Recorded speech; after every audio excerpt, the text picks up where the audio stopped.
আসসালামু আলাইকুম, রুদু সুমি স্টাইল কুকিংয়ে আপনাদের স্বাগতম। আজকে আমি রান্না করেছি আলু দিয়ে হাঁসের ডিম। হাঁসের ডিম কীভাবে রান্না করেছি আমি সেটাই আপনাদের সাথে শেয়ার করব। যারা রান্না করতে পারে না তারাও এই রান্নাটিও অতি সহজে করতে পারবে। আমি কীভাবে রান্না করেছি সেটাই আপনাদের সাথে শেয়ার করব। আর আমার রান্নাটি ভালো লাগলে অবশ্যই লাইক, কমেন্ট, সাবস্ক্রাইব করে আমার চ্যানেলের পাশে থাকবেন। আমি সিদ্ধ করার জন্য ডিমগুলোকে চুলায় বসিয়ে দিয়েছি।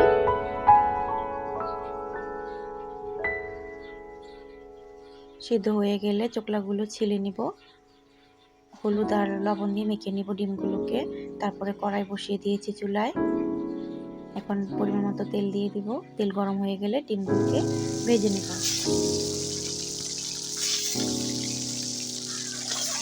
ডিমগুলোকে ভালো করে ভেজে নেব, বাদামি রঙের করে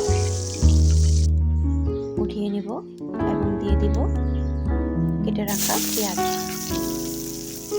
কাঁচামরিচ দিয়ে দিলাম।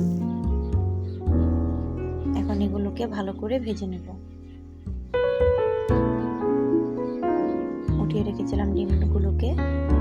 বাদামি কালার হয়ে গেলে সামান্য পানি দিয়ে, পুরো যাতে না যায় পেঁয়াজগুলো, সেজন্য পানি দিয়ে দিয়েছি।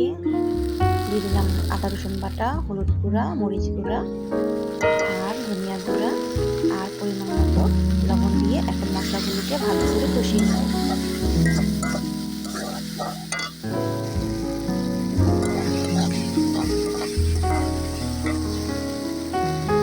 আসলে এই রান্নাটা দেখানোর পিছনে কিন্তু আপনাদের সাথে শেয়ার করতে ভালো লাগে। আমি কীভাবে রান্না করছি এটাই আপনাদের সাথে শেয়ার করি। দিয়ে দিলাম কেটে রাখা আলু। এগুলোকে ভালো করে নেড়ে চেড়ে কষিয়ে নিব, পেঁয়াজের সাথে মিশিয়ে নিব আলুগুলোকে। আর আমার রান্না যদি ভুল হয়ে থাকে তাহলে অবশ্যই ক্ষমা দৃষ্টিতে দেখবেন। আর আমার কথাও যদি কোনো ভুল হয়ে থাকে অবশ্যই ক্ষমা দৃষ্টিতে দেখবেন। কষানো হয়ে গেলে ভাজা ভাজা করে কষিয়ে এখন দিয়ে দিব পরিমাণ মতো পানি দিয়ে নেড়ে চেড়ে এখন আমি ঢেকে দিব। বলক চলে আসছে, ঢাকনা উঠিয়ে নেড়ে চেড়ে দিব, দেখবো আলু সিদ্ধ হয়েছে কিনা। আবার একটু ঢেকে রান্না করব।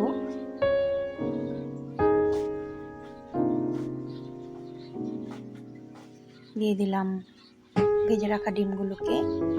যখন আলুগুলো হালকা পরিমাণে সিদ্ধ হয়ে আসবে তখন ডিমগুলোকে দিয়ে দিতে হবে। ঝোলটা একটু গাঢ় হয়ে আসলে দিয়ে দিব আমাদের সেই শাক। এই শাকের কথা নতুন করে বলার কিছুই নেই। ঢাকনা উঠিয়ে দেখব ঝোলটা অনেকটাই শুকিয়ে গেছে। নেড়েচেড়ে নামিয়ে ফেলবো। আমার তরকারি রান্না করা হয়ে গেছে। এভাবে রান্না করে খেয়ে দেখবেন। ভালো লাগলে অবশ্যই লাইক, কমেন্ট, সাবস্ক্রাইব করে আমার চ্যানেলের পাশে থাকবেন। সবাই ভালো থাকবেন। আল্লাহ হাফেজ।